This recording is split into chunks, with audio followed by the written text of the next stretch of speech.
दोस्तों बनारस से 23 किलोमीटर दूर है जिला मिर्ज़ापुर और जहां पर स्थित है चुनारगढ़ का किला।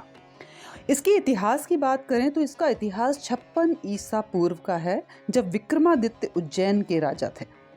बाद में बहुत सारे मुगल और ब्रिटिश लोगों ने भी इस पर शासन किया। जिस पहाड़ी पर यह स्थित है उसका आकार चरण के प्रकार का है। कहते हैं कि विष्णु जी ने वामन रूप में वहां पे अपने चरण रखे थे, इसलिए इसको चरणाद्रिगढ़ भी कहते हैं।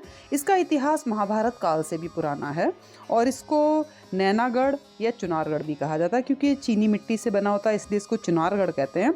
और नैनागढ़ इसलिए कहते हैं क्योंकि स्वामी राजा की पुत्री का बचपन का नाम नैना था, तो इसलिए इसको नैनागढ़ भी कहते हैं। दोस्तों यहाँ पे बहुत ही चमत्कारी और रहस्यमय चीज़ें हैं, जिनमें से 10 चीज़ों के बारे में हम बात करेंगे। लेफ्ट साइड में 5 चीज़ें और 5 चीज़ें राइट साइड में। तो जो लेफ्ट साइड में 5 चीज़ें हैं वो हैं कैदियों की जेल और हराए गए राजाओं की जेल, जो राजा को हरा दिया जाता था उनकी जेल, सोनवा मंडप जिसको कुंवारा मंडप भी कहते हैं, राजा भर्तहरि जी का मंदिर और राजा भर्तहरि जी की समाधि। ये 5 चीज़ें लेफ्ट साइड में है। और बाकी की 5 चीज़ें एक विशाल कुआं, एक वीआईपी एरिया जहाँ पे लाल कृष्ण आडवाणी जी को, प्रियंका गांधी जैसे लोगों को नज़रबंद किया गया था, और एक कत्ले आम, एक शीश महल और एक सन डायल। ये 5 चीज़ें राइट साइड में हैं। तो चलिए पहले हम लेफ्ट साइड की 5 चीज़ों को देखते हैं और बताते हैं आपको उनके बारे में अच्छे से डिटेल से। और ये अब हम पहुंच चुके हैं हमारे किले के अंदर और अब हम आपको दिखाते हैं इस किले के अंदर का सारा नज़ारा लाइन बाय लाइन। गेट के जो मेन गेट है उसके अंदर एंटर करके राइट साइड में रोड जैसी जा रही है। गेट के अंदर एक रोड बनी हुई है, काफ़ी एरिया है यहाँ पे, कई लोग रहते भी हैं लेफ्ट साइड में। और ये सामने बोर्ड भी लगा हुआ है जिस पे लिखा है चुनार किला, और भी बहुत सारे इंस्ट्रक्टिव बोर्ड्स लगे हुए हैं। और जब हम अंदर आते हैं, पूरा ऊपर रोड जहाँ पे मुड़ रही है, ये लेफ्ट साइड में मुड़ रही है, और ये जो सामने आपको दिखाई दे रहा है ये मेन एंट्री है इस किले की। तो इस समय मैं हूँ मिर्ज़ापुर के चुनार किले के बाहर, और ये जो किला है ये राजा भर्तहरि के लिए विक्रमादित्य राजा ने बनवाया था। और यहाँ पे एक मंदिर बनवाया गया है राजा भर्तहरि के लिए, वो भी विक्रमादित्य जी ने ही बनवाया था। और कहते हैं कि उनकी मृत्यु के बाद, भर्तहरि जी की मृत्यु के बाद, उनकी समाधि भी उसी मंदिर में बनाई गई है। और इस किले से जुड़ी बहुत सारी चीज़ें हैं, बहुत रहस्यमय चीज़ें हैं कहना चाहिए। तो वो हम अभी अंदर से आपको पहले दिखाते हैं और उन सारी चीज़ों के बारे में हम आपको बताते हुए चलते हैं। तो चलिए चलते हैं अंदर और देखते हैं इस किले को अंदर से।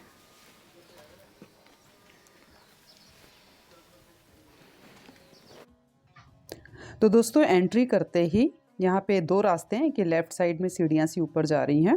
इस पे देखिए लाइनिंग से बनी हुई है, वो इसलिए ताकि घोड़े और हाथी चढ़ने उतरने में स्लिप ना हो, इसलिए बनाया गया है। सामने एक बोर्ड लगा और राइट साइड में एक रास्ता है। इधर 5 चीज़ें हैं और 5 चीज़ें हमारे इस बोर्ड के, जो ये सामने लगा हुआ बोर्ड, इसके लेफ़्ट साइड में। तो चलिए पहले हम लेफ़्ट साइड चलते हैं। दोस्तों एक नज़ारा इतना अच्छा है कि बस ऐसे लग रहा है कि यहाँ पे आराम से घूमो फिरो, अंदर कुछ जाने की ज़रूरत ही नहीं, बाहर ही इतना अच्छा लग रहा है। लेकिन फिर भी हमें अंदर तो जाना ही है, जिसे हमें देखना है वो तो हमें देखना ही है। तो चलिए अब हम बाहर का नज़ारा लेने के बाद थोड़ा अंदर चलते हैं और दिखाते हैं आपको अंदर से। तो दोस्तों अंदर जाते ही राइट साइड के कोने पे थोड़ी सी ग्रीनरी है, और ये सामने और लेफ्ट साइड में सारा जो एरिया दिखाई दे रहा है, इससे जुड़ी बहुत सारी कहानियाँ जो हम आगे डिस्कस अभी करेंगे। ये जो 2 ये बनी, हाँ, जो जाली वाला है। अच्छा। जैसे जो राजा लोग जब युद्ध के मैदान में हार जाते थे, इसके अंदर लाके बंदी बनाया जाता था। अच्छा। ये दोनों हाफ श्रेणी थे, यहाँ से खाना पानी देते थे, और जमीन पे जितने छेदे बने सनलाइट के लिए था, वेंटिलेटर के नीचे में हॉल रूम। यहाँ से खाना पानी देते थे तो यहाँ से रोशनी अगर अंदर जाती है। नीचे हॉल रूम है जो शेर शाह जब अकबर के पिता हुमायूं को हराया था 1539 में, तो इसी के अंदर लाके कैद किया था। हुमायूं चुनार नदी से, गंगा के नदी रास्ते भाग गया था, चुनार से छलांग मार। और सामने में जितना देखिए ना, ये जेल था वारेन हेस्टिंग्स बनवाया 1780 में, पूरा बैरक।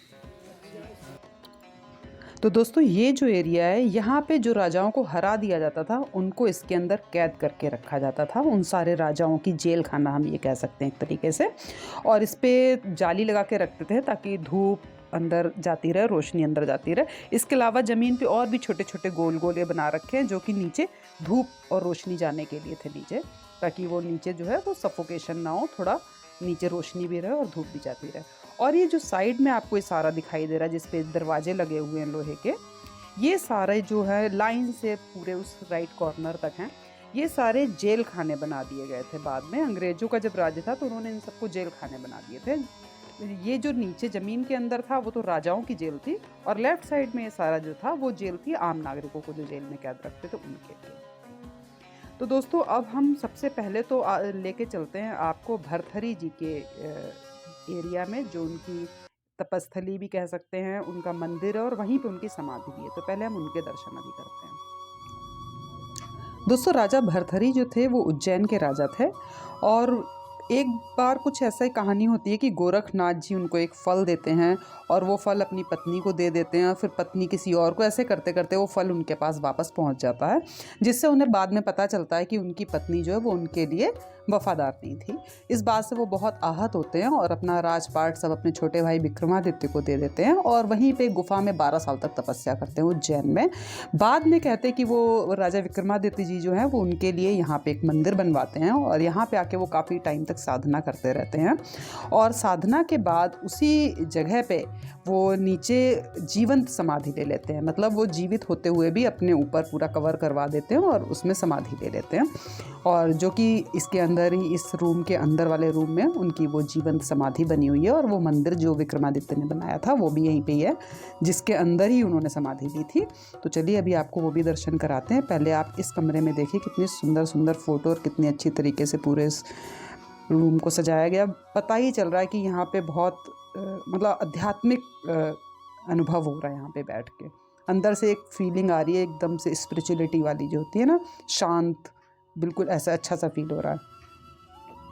तो चलिए अब चलते हैं अंदर और देखते हैं बाबा जी की, हमारे राजा भरथरी जी की समाधि और मंदिर को देखते हैं, जिसके लिए कहते हैं कि बहुत ही सिद्ध समाधि। ये देखिए दोस्तों, ये है भरथरी जी की समाधि। और सबसे एक अच्छी स्टोरी यहाँ की मैं आपको बताती हूँ। जब औरंगजेब था, उसने सारे मंदिर तोड़वा रहा था, उसी टाइम पे यहाँ पे भी उसने सारी तोड़फोड़ शुरू की, और जब इसके जस्ट बगल में उसने तोड़ाई शुरू की, जैसे ही एक वो मारा उसमें भाला, तो वहाँ से काले भंवरे निकल पड़े। जो ये छेद आपको दिखाई दे रहा है, इसमें से काले भंवरे निकल पड़े, बहुत सारे भंवरे निकले जो सारे सैनिकों को काटने लग गए।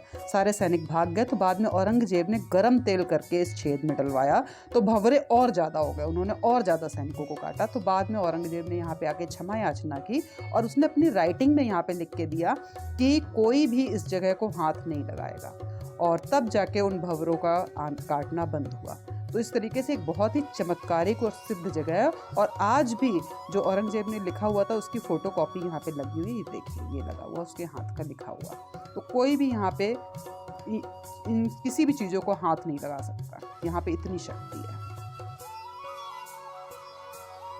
तो दोस्तों चलिए अब चलते हैं बाहर। ये देखिए बाहर भी बना रखा है, यहाँ पे शायद यज्ञ वगैरह कुछ करते होंगे, और ये मूर्तियाँ यहाँ पे बनाई, छोटा सा मंदिर भी बनाया हुआ है। और इसी के जस्ट आगे तुलसी माता का पौधा है, और ये वही जेल जो हमने लेफ़्ट साइड से शुरू की थी वो ये राइट साइड तक है। एक्चुअली ये जो जेल है ये महाराजा भरथरी जी का महल था। ये देखिए अंदर से पत्थर, लाल पत्थर का बना हुआ दिखाई दे रहा है, संगमरमर का। तो ये बाद में मुगलों का राज्य हुआ, ब्रिटिश का राज्य हुआ, तो उन्होंने इसको जेल खाने के रूप में परिवर्तित कर दिया। और दोस्तों अब हम आपको लेके चलते हैं सोनवा मंडप की तरफ, जो कि बहुत ही इंटरेस्टिंग स्टोरी है सोनवा मंडप की। वो मैं आपको बताती हुई चलती हूँ, और आपको इसका अंदर का दिखाती हुई भी चलती हूँ, और उसके बारे में बताती हुई भी चलती हूँ। तो दोस्तों ये है सोनवा मंडप, जो सामने आपको बिल्डिंग दिखाई दे रही है। इसमें 52 खंबे हैं, क्योंकि जो यहाँ के राजा थे, जो स्वामी राजा थे, नेपाल के थे वो, और उनकी बेटी थी नैना, जिसका बचपन का नाम नैना था, लेकिन बड़े पे उसका नाम सोनवा रखा गया था। तो कहते हैं कि स्वामी राजा जो थे वो इंद्रदेव के बहुत बड़े भक्त थे, और उन्होंने सिद्धि प्राप्त करके एक ढोल प्राप्त किया था, जिससे क्या होता था कि मरी हुई सेना जिंदा हो जाती थी जब वो ढोल बजाते थे। तो उनको कोई भी हरा नहीं पाता था, क्योंकि वो अपनी सेना को जिंदा कर लेते थे। तो इस तरीके से उन्होंने 52 राजाओं को हरा दिया था, और इस पूरे मंडप में 52 खंबे लगे हुए हैं, और इसको 52 खंबों की छतरी भी बोलते हैं। तो ये मंडप उन्होंने अपनी बेटी की शादी के लिए बनाया था, सोनवा की शादी के लिए। लेकिन कोई भी उससे शादी नहीं कर पा रहा था, क्योंकि कोई भी स्वामी राजा को हरा नहीं सकता था। तो उसने बोला था जो मुझे हराएगा उसी से मैं शादी करूँगा। अंत में महोबा के राजा के भाई आल्हा, जो कि माँ शारदा का बहुत बड़ा भक्त थे, वो आए और वो सोनवा को उठा के यहाँ से ले गए। उठाना तो नहीं चाहते थे वो, लेकिन उन्होंने यहाँ पे वो फेरे नहीं लेने दिए थे। स्वामी राजा के जो सैनिक थे उन्होंने उसको फेरे नहीं लेने दिए, तो वो उसकी बेटी को उठा के ले गए थे यहाँ से। और साथ ही स्वामी राजा का जो ढोल था, जो सिद्ध ढोल था, उसे भी फोड़ दिया। और दोस्तों इस पूरे मंडप के अंदर कुछ कुछ जगह पे कमरे हैं जिसमें ताले लगे हुए हैं। तो वो कमरे में लगे हुए ताले कहे जाते कि इसके अंदर सुरंग है, और कौन सी सुरंग कहाँ तक पहुँचती कोई अंदाज़ा नहीं ले सकता उन जगहों को देख के। इसके अलावा इस मंडप के बारे में ये भी कहा जाता है कि उसके बाद कई लोगों ने कोशिश की इस मंडप में शादी करने की, जो भी लोग आते रहे रहते रहे यहाँ पे, लेकिन एंड टाइम पे, मतलब जिस दिन शादी है उसी दिन उस घर के किसी न किसी सदस्य की मृत्यु हो जाती थी। इसलिए इस मंडप को कुंवारा मंडप कहते हैं, क्योंकि आज तक इतने सालों में, जब से ये मंडप बना हजारों सालों से, आज तक यहाँ पे कोई शादी नहीं कर पाया। और जो रानी सोनवा थी उसके बारे में कहा जाता है कि वो बचपन से बहुत बड़ी जादूगरनी थी। वो कोई भी आदमी औरत को तोता मैना बना के अपने पिंजरे में कैद कर लेती थी। और दोस्तों अब हम आ गए हैं बाहर, उसी जगह पे जहाँ से हमने शुरुआत की थी देखने की। वही एरिया है जो ये गोल गोल बने हुए, जहाँ से रोशनी नीचे जाती है, और इसको बाद में जाली लगा दी गई थी। बताया जाता कि चमगादड़ वगैरह अंदर ना जा सके इसलिए, और पहले यहाँ पे सिर्फ शीशे लगे हुआ करते थे। तो ये सारा वही एरिया है। और अब हम चलते हैं आगे की तरफ। और एक चीज़ और आपको बता दें, कहते हैं कि एक बार ब्रिटिश के जो सैनिक थे वो इसके अंदर चले गए थे। एक इसमें पहले कभी सुरंग हुआ करती थी इस ज़मीन को, अभी तो बंद कर दिया गया है, इस जगह पे इन सीढ़ियों के साइड में थी। तो नीचे चले गए, उसके बाद वो वापस ही नहीं आए। बाद में बहुत कोशिश की गई लेकिन अब पता ही नहीं चला कि नीचे अंदर से अंदर वो सुरंग कहाँ जाती है। तो अंत में वो जो ब्रिटिश गवर्नमेंट जो थे, जो भी उनके जो मेन हेड थे, तो उन्होंने इसको पूरा बंद ही करवा दिया कि इसको बंद ही कर दो, क्योंकि वो कुछ भी पता नहीं कर पा रहे थे अंदर जाके कि यहाँ से सुरंग कहाँ से कहाँ पहुँचती है।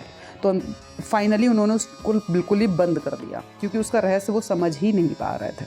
तो दोस्तों इस तरीके से इस साइड में हमने 5 चीज़ें देख ली: कैदियों की जेल, राजाओं की जेल, सोनवा मंडप, भर्तृहरि जी का मंदिर और भर्तृहरि जी की समाधि। अब हम इस साइड के एरिया से निकल के आगे की 5 चीज़ें देखेंगे, जहाँ पे हैं हमारा बहुत विशाल और तिलिस्मी कुआं कहना चाहिए वो, और एक वो एरिया जहाँ पे लाल कृष्ण आडवाणी जी, प्रियंका गांधी, जो भी वीआईपी लोग होते हैं उनको नज़रबंद करते हैं, और एक वहाँ पे कत्लेआम है जहाँ पे गर्दन उड़ा के मार दिया जाता था वो, और एक वॉरेन हेस्टिंग्स जो भाग के आया था हारने के बाद, जब चेत सिंह राजा ने उसको हरा दिया था, तो उसने जहाँ पे शरण ली थी उसको शीश महल बोलते हैं वो, और एक धूप की घड़ी जो धूप से चलती है, सन डायल जिसे बोलते हैं। ये 5 चीज़ें हम देखेंगे, लेकिन इस वीडियो में नहीं, अगले वीडियो में। तब तक बने रहिए मेरे साथ ड्रॉप ऑफ ब्रह्मांड में। ओम नमः शिवाय दोस्तों।